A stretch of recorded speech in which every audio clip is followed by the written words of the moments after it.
Hi Mum, you do everything for everyone else. Let me help you make your life easier. Quick, short information to make you empowered and remind you why you are so important. Because if you don't know what's on the menu, how can you choose what's right for you?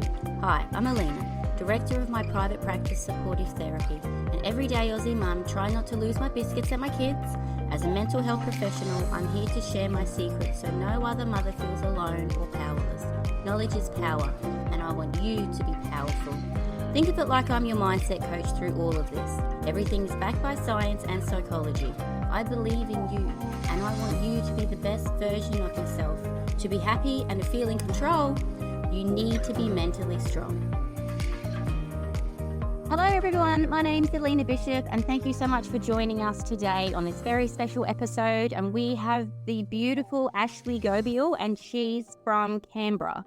So Ashley is a child and family therapist, and she's also a trauma-specific counsellor with her background in social health and counselling, masters in social work qualifying. So Ashley has been working therapeutically with children, young people and their families for the past 15 years in the context of residential youth care, family law, domestic abuse, school-based therapy programs, child and adolescent mental health, as well as foster care and child protection settings.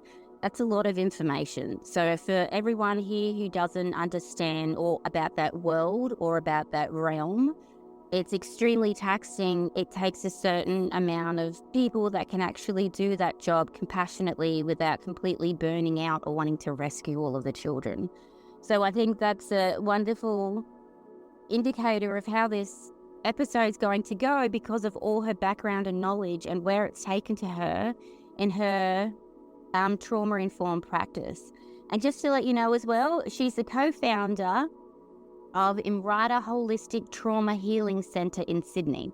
So she also provides therapeutic specialised support for parents who have ADHD behaviours, as well as ADHD Thrive Institute of America. So especially for all those mums now that are listening, I'm pretty sure this will be the episode for you that will be extremely informative and understanding with all of her background, her information, all the trauma, all the children that she's seen through the system, as well as this influencing her to be able to inspire aligning with ADHD for children. So Ashley, welcome. Thank you. I was like, it's always been interesting when someone reads your resume. Yes. It's good to be here. Thank you. So that is huge, especially for the past 15 years, working in families in the foster care, domestic abuse, family law. If you were to let us know, for anyone that doesn't understand or has been involved in that world, what is that like? I'll say, what's it like for myself or for families? It's big, but it's also can be incredibly profoundly beautiful to watch and support and guide families who have often been in really prolonged periods of stress and suffering and to be guided to recovery and healing and really be able to tap into their innate wisdoms to heal. Like there's so much that parents and children bring into the space that they essentially just need to be guided back into healing recovery. But it's big work. It is big. And I initially started off actually in family law. So I spent a lot of time, and I actually still do. Families still seem to seek me out. Spend a lot of time in high conflict divorce, working with children who have experienced parents who have separated and supporting those families to be able to navigate the difficulties post-separation. Yeah. And then gone into trauma and supporting children who've experienced all types of trauma. And in particular, I do a lot of work with mums at the moment who've experienced traumas and supporting them to repair and recover in their relationships and in their attachments with their children. And of course, as you mentioned, the ADHD Thrive Institute is another big chunk of what I'm doing. Yeah. Well, before we get on to that, I was just going to say it's so lovely that your model of care incorporates the neurobiology of attachment and trauma, and how important, if people don't understand about the neurobiology of attachment and neurobiology of trauma, how if we have never been taught this, and beautiful people like Ashley come along and they can let you know and educate you, how it helps with regulation, development, resilience, confidence, positive self-esteem, right? Yeah, like I would say there's a lot more content out there at the moment, especially on social media, about the importance of the nervous system and us really understanding how children's nervous systems work. And we know when really difficult things happen to children, young people and their families, whether that be trauma, whether that be stress, grief and loss, anything that happens, throughout life, essentially, how that can impact and embody within the nervous system. And without support to really deeply heal those experiences, to be seen, heard and validated and acknowledged in those experiences, that it kind of like gets stuck in the nervous system, and then we can see it continue to pop out, replicate, come out in kids' behaviors over and over again, and it will just continue on. And so really deeply understanding the nervous system. And as you said, the neurobiology of attachment is all about what children's nervous systems need within the parent-child space and what they need in relationships in order to feel safe. But how difficult is it, especially if what you've been talking about earlier, you're going through difficult times in life or a separation or whatever that looks like? If you can't even be there for yourself as a mother, it can be incredibly difficult to then be present for your child and give them what they need to help regulate their nervous system. It's like an impossible task. Yeah, super, super hard. It's like if we are struggling as the parent, how can we then show up for our children? How do we become emotionally available for them? Depending on how much resource we have. And that's why so much of the work that I do is with parents. So we don't work with children in isolation. So I often will say to parents, when you're seeking out a counselor or a child therapist, if they only want to see your kid one-on-one for months on end and never have a conversation with you, that's a bit of a red. That's not our model way we work. It's like we actually need to be doing work with the whole family system, the parents, so that any outcomes that are achieved in the therapeutic space, any growth that the child experiences, we want to be able to resource mum up so that she can sustain that good stuff at home. And so a lot of the resourcing, we want to be able to retain that stuff at home. It's not a judgment. We don't think that you're any less than. We don't blame you for anything. If the child is evolving in therapy with you, the mother and the family also needs to evolve together, because the one of the most difficult things that I hear as well is if a mother starts to go into therapy but no one else does, she kind of evolves and leaves everyone else behind. And it's that same thing with you, that you need to work holistically with everyone, because we're not blaming the mum, we're not shaming the mum.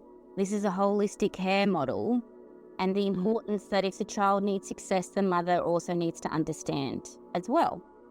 Yeah, and we know that the biggest key in the whole family nervous system is the parents' nervous systems. When we can support, and we're saying mum because predominantly we know mums hold a lot of the domestic and emotional mental load in the family. So if we can resource mum up, therapeutically support that, we know there is going to be a flow-on effect for, the more stronger she's feeling, more empowered she's feeling, just the more support and being held, the more spaciousness she's going to have to be able to respond to her kids in a way that feels good for her and them. But I'm also deeply aware and compassionate of what mums and parents are up against. Like, even trauma aside, like, we are in a society that is just really, I was talking about this with someone the other day. it's like we have this society that encourages and pushes us to be in this like constant flight mode, constant hustling, on the go. And it's like the more tired and stressed and busy you are, it's like we kind of are like, oh, that makes you like a good parent, you know? And there's almost a bit of judgment, maybe not judgment's the right word, but it feels strange for people to even rest, particularly mums. Yeah, like, it's busy women syndrome. Yes. I think there's a book written years ago by somebody in New Zealand called Rushing Women's Syndrome. Yes. Yes. And it's like we just rush until we're exhausted, burnt out, or totally aggravated, irritable, etc. And we're just up against a lot. Like society's really been set up, unfortunately, in this way. Yeah, where it kind of perpetuates this cycle of stress, making mums feel like we're failing because we can't get on top of it all. It perpetuates and brings up all of our core beliefs, all those negative beliefs we carry, like I can't get it right and how come I'm failing here? And, it just keeps this, and so our nervous system can be pretty fried most of the time if we're not super aware of it, on top of if we have really difficult life experiences. But additionally to that, if your nervous system gets wired to feeling quote unquote normal in flight is rushing, avoiding, panicking, worrying, unable to stop, can't sit down, can't rest, feel guilty, keep going. That if someone then gives me the opportunity to sit down and rest and do nothing and relax, that's uncomfortable for my nervous system, so I will eventually self-sabotage and then I will just do this first. I'll just go over here first. No, I'll just, And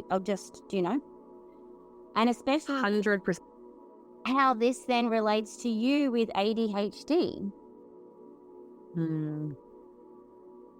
Yeah, like it will actually, as you said, when our nervous systems start to wire over time in a way that, like, I don't want to say function, but it's like we stay stuck in flight mode, sometimes fight, you might be yelling. But when we're kind of stuck on the overdrive in that overstimulation, hyperarousal, like actually having to sit, be still, be creative.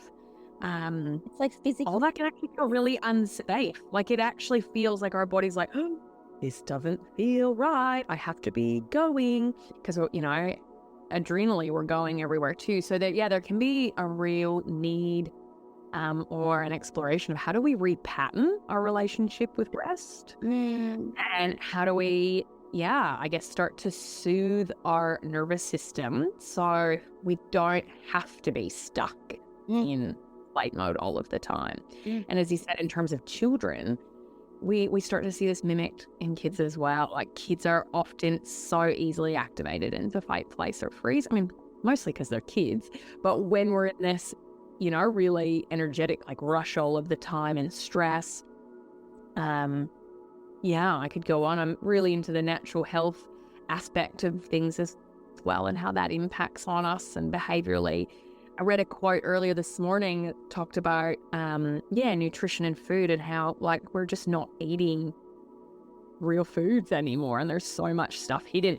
And so you add all of these factors and we end up with really exacerbated, easily activated nervous systems because we're often full of inflammation as well. So we know stress causes inflammation in the body. We know a lot of toxins and foods and different things can inflame our physiology. And so that can keep our nervous system up here too. So when you have a combination of all of them, as you said, it's a bit of a recipe, can be a recipe for disaster. We're just in this constant, inflamed, easily activated system. So it really takes conscious effort and sometimes support to how do we repattern that nervous system? Because the beauty is we can actually rewire the nervous system and the brain. We know that neurobiology teaches that too. It doesn't have to stay wired a particular way. Yeah. No, that's beautiful. We all love neuroplasticity. And especially with that, especially you were talking about dysregulated nervous system, how food can impact on everything, and then how your children can kind of present with certain behaviors. So from your perspective, what are the signs that your child might be struggling with ADHD behaviors? Yeah, so this is a pretty common one I get asked. And I think what we're seeing across, not just in Australia, but I do a lot of work in the USA, and obviously being from Canada, that I think I even read, Elena, a news article the other day in one of the Australian news papers online, that the amount of children being diagnosed with behavioral disorders is like skyrocketing. Like it's huge, it's profound. So learning difficulties, behavioral disorders like ADHD, etc. And so it's like, what are the signs? But some of this is that, we're living in a lot of dysregulation and hyperarousal. So, which I can speak more to. But the signs in general are, you've got those typical ADHD-based behaviors, like parents will see the impulsivity, the hyperactivity, emotional dysregulation. So sometimes those emotional outbursts, not being able to manage disappointment, frustration. And then those kind of more typical ones like forgetfulness, confusion, difficulty managing time, completing tasks, difficulty at transitions. Change can be really tricky. The kiddo who's getting in trouble at school a lot, or difficulty with those social skills like cooperation, taking turns, etc. Listening, and parents start to experience, they'll often say, starting to experience, my kid is really defiant. Like when we get to that place, we know kiddos are struggling and mum is struggling. The parent, like, okay, it feels like my child's saying no to everything. All of a sudden we're in this really strained parent-child relationship. So that's like, okay, that's a sign that there might, something that's going on for that child below those behaviors. And if another sign is when it feels like it's getting worse over time, like it's not a phase. A lot of parents will kind of go, I feel like this is just a phase, but by the time often parents get to my intake there's usually a lot of embedded family dynamics that's kind of been whipped up, and parents will often say, I feel like my child's in control. I feel like we're walking on eggshells. I feel really overwhelmed or completely burnt out. Or I feel like I'm lost the joy in parenting. I dread, some parents are like, get to that point where like, I dread spending time with my kids or picking them up, really stressed and anxious.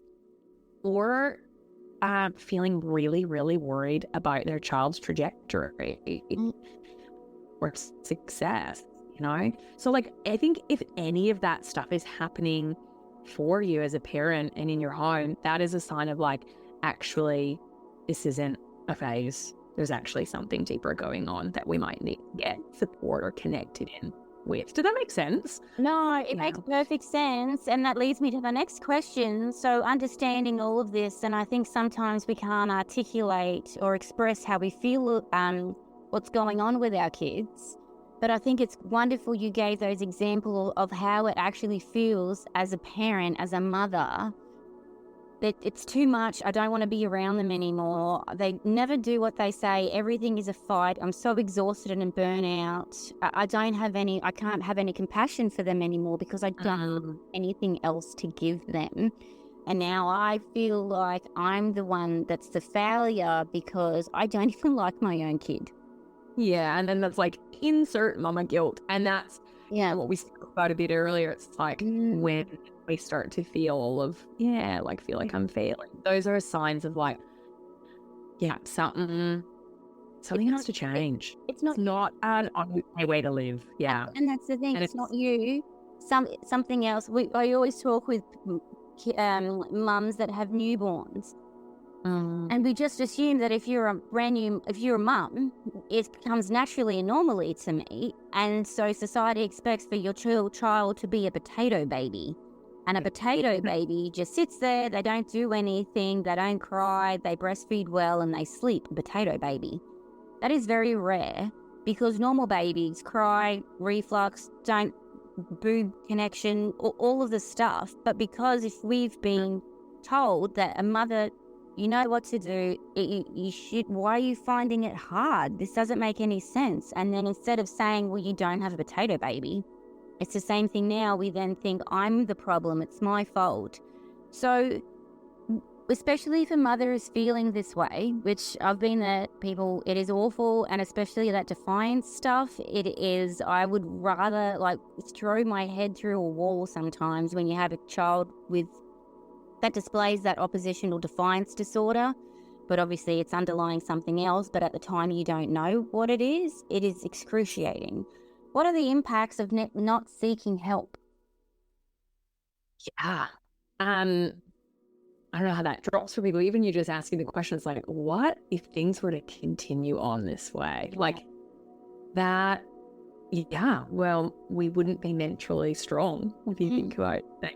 It's like we would absolutely as parents. And I've seen where families wait a really long time and not seek support because of the shame, because of the guilt, because of just the overwhelm, or all of the parenting noise out there about what's okay, what's not okay. As you said, the potato baby example, that there's all this information. And so it can make parents a bit frozen in terms of like, where do I start? What do I do? Is this normal? Is this not? Should I ask for help? There's so much wrapped up in there. And so but even that, denial is a coping mechanism. Denial keeps me feel safe. Denial is okay with everything. And especially getting out of that denial, I can't go back there and I can't unchange and I can't unsee what I see. So exactly what you're saying, it can be very overwhelming to take that first step.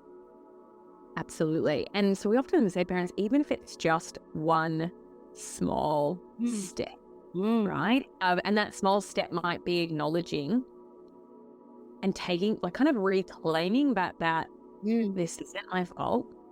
There is something bigger going on. Or acknowledging, I feel like a failure. Hold on. That's just a core belief I'm carrying. That I'm up against a lot right now.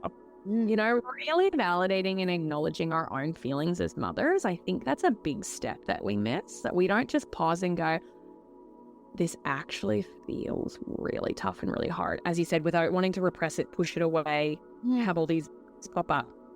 And just taking that first step of, this is not my fault. This is bigger than that. We know kids who often get a diagnosis of ADHD or for many, many children who experience challenging or tricky behaviors, there is always something underneath their behavior, exacerbated, under these exacerbated symptoms. There's enough research and practice wisdom now to go, this isn't a case of just bad parenting. It doesn't exist. Like that's, yes, I work in the realm of trauma and abuse. It's a very different realm. When we've got kids who are struggling with behaviors are a form of communication. And for many children, it's their only form of communication. Yes. So there's always something underneath that.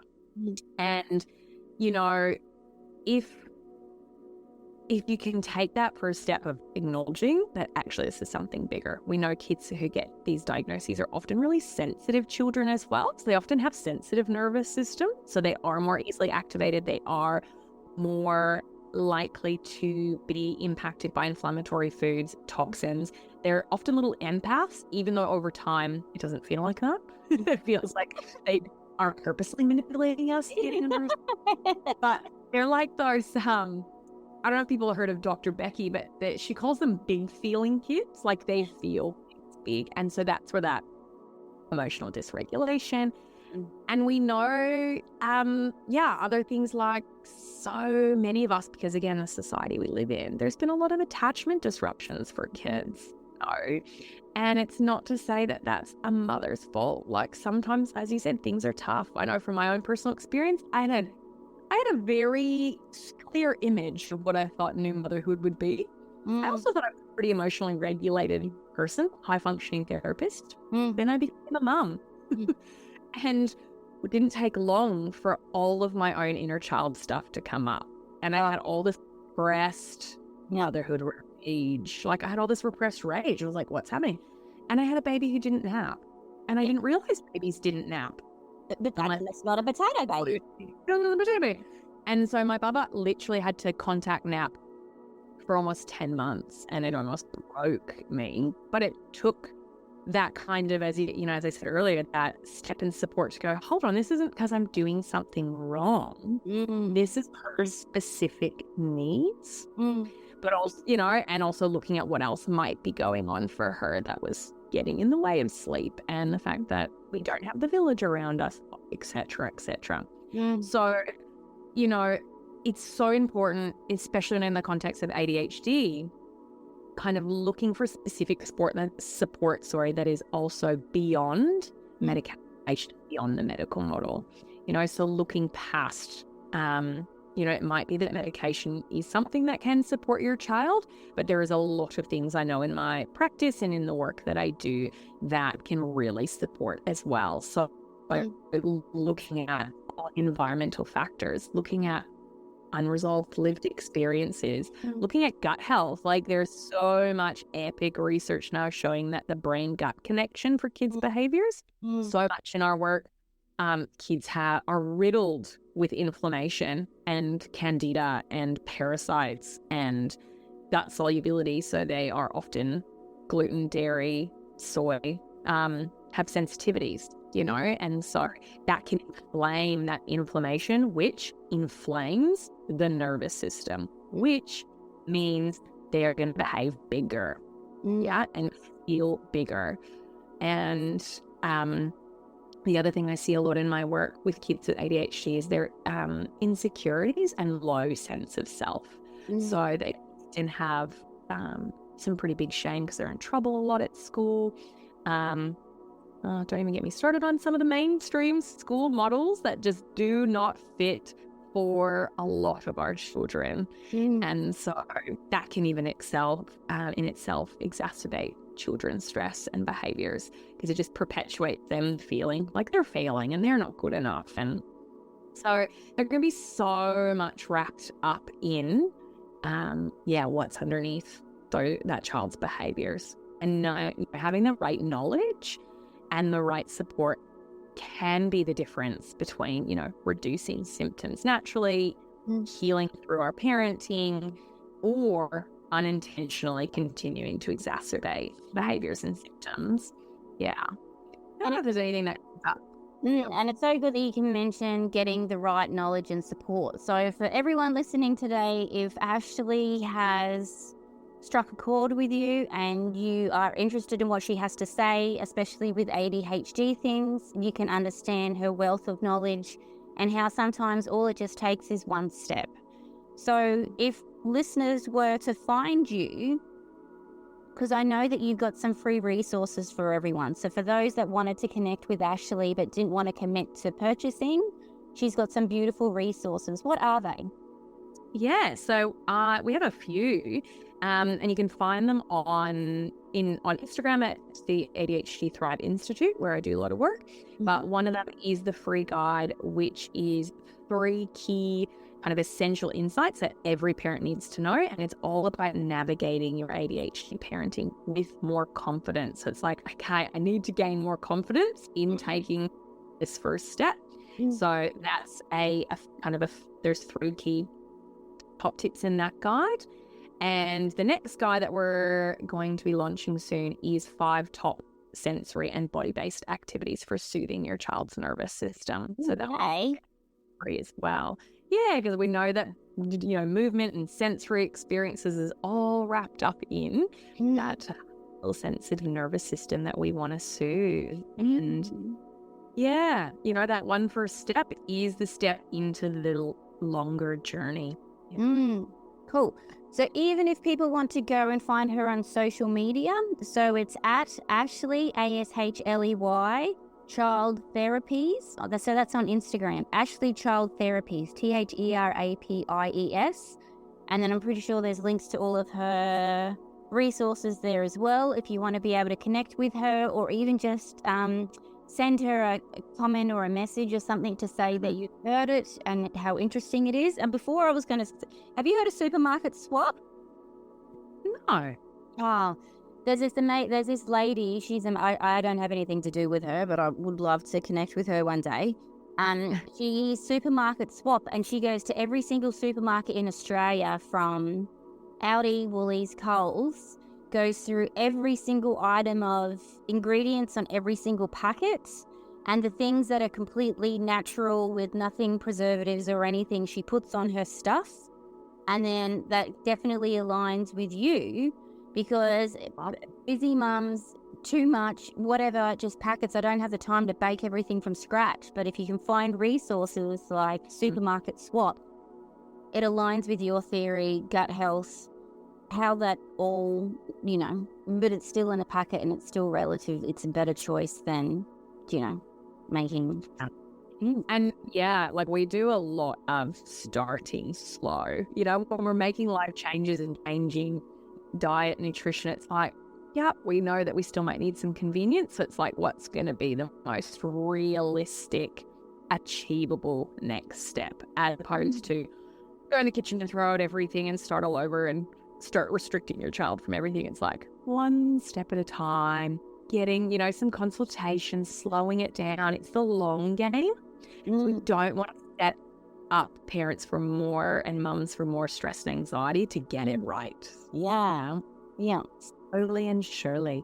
I'm going to have a look at that. That's cool. I know on the ADHD Thrive Institute, we do a lot of that kind of swapping as well. It's like, what else can you find? Oh, that's great. Yeah. Yeah, that's amazing. Yay. Well, thank you so much for coming on today. Thank you for having me. I really appreciated your time. And just to remind everyone as well, all of Ashley's links are going to be in the show notes. So if she does resonate with you and you want to investigate further, either reach out and contact her on @Ashley Child Therapies on Instagram. Otherwise, ADHD Thrive Institute. So, we've really benefited and we really appreciate it. So thank you so much. Beautiful. Thanks, everyone. If you are hearing this message, you've listened to the entire episode, and for that, I want to thank you for your support. It takes me hours to research and create this for you, so I genuinely hope you enjoyed it and felt more mentally strong. If you have any suggestions or improvements, let me know, because I'm always open for criticisms. If you have found my information useful, please leave a review and subscribe. So by leaving a review, it's a value exchange. It's good karma. I value your support just as much as you value my free information. So find me on Instagram and Facebook by searching Mentally Strong Mums, and I'm Aussie, so we're spelled MUM. And then you can find heaps of resources on www.mentallystrongmums.com. And this podcast is for you. So let me know what topics you would like to see covered in future episodes. And if yourself is a professional that is working with mums and would like to be a guest to help other mums be mentally strong, I would love to support you. So message me on Instagram on Mentally Strong Mums, MUMS, all one word. Thank you so much for your time. Have a wonderful day, you beautiful mum.